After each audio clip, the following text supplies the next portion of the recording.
On behalf of the Board of Trustees and President of the Ateneo de Manila University, I would like to extend a warm welcome to all of you to this evening's launch of the long-awaited book on the life and art of the great Aguinaldo. Lee was among the artists whose works were donated by Fernando Zobel to the Ateneo de Manila University in 1960.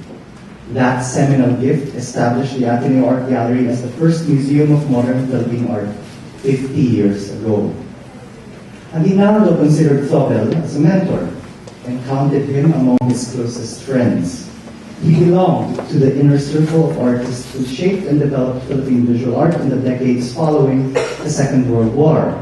Vanguards whose uncompromising approach to technique and composition, intellectual rigor, and international outlook helped pave the way for the rise of modernism in this country. This book that we are about to launch is the perfect accompaniment to the Ateneo Art Gallery's landmark exhibition, Lee Aguinaldo in Retrospect, which looks back at the life and art of one of the country's most important visual artists.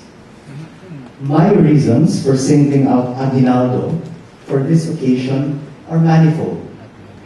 First, this exhibition represents the fulfillment of the museum's role in undertaking much-needed research and archival work in regard to an artist represented by several opuses in its permanent collection, a priority task in light of the dearth of scholarship in the field, and the need to remind the public about an artist whose achievements, without re-examination, risk being consigned to the dustbin of history.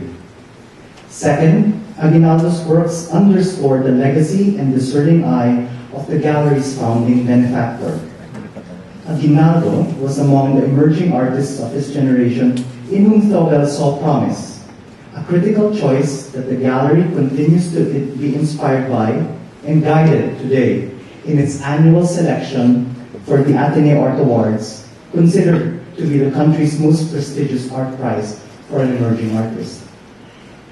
Aguinaldo is an exemplar for young artists in the present, the embodiment of the creative individual whose uncompromising commitment to craft and vision and passion for excellence in professional practice came to light amidst a life that descended from the giddy heights of privilege to the nightmarish bowels of destitution. Great art is drawn from such wellsprings that traverse the full range of human experience.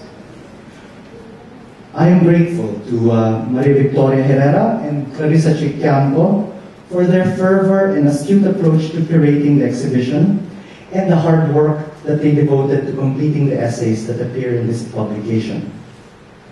I also wish to thank Sid Reyes for his well-formed contribution, to Dr. Rod Paras Perez for generously acceding to our request to reproduce text from his folio on Aguinaldo's Rembrandt series, and to Glenn Aquino and Tandy Aviado for their articles, and Wick Theismans for his photography, which provide further biographical insights into the artist.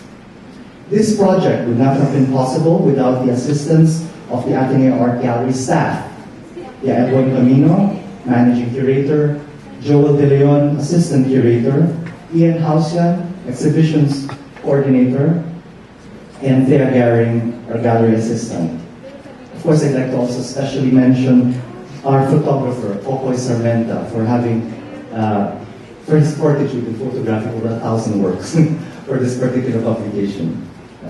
Thank you also for the encouragement and support of the Board of Trustees and President of the Ateneo de Manila University and the partnership of Vival Foundation, in particular Gus Vival and Christine Magdigma. Lastly, to Melba Arribas, the Aguinaldo family, resource persons, and to those who made their cherished pieces available for exhibition and photography, allow me to express my profound gratitude. Some may consider this to be the apex of an artist's career, the culmination of a life lived to the full. I would prefer, though, to see this as the beginning of a journey of understanding, not simply about one man's life and art, but ultimately the relentless search for self. Thank you very much for joining us this evening, and do enjoy the rest of the program.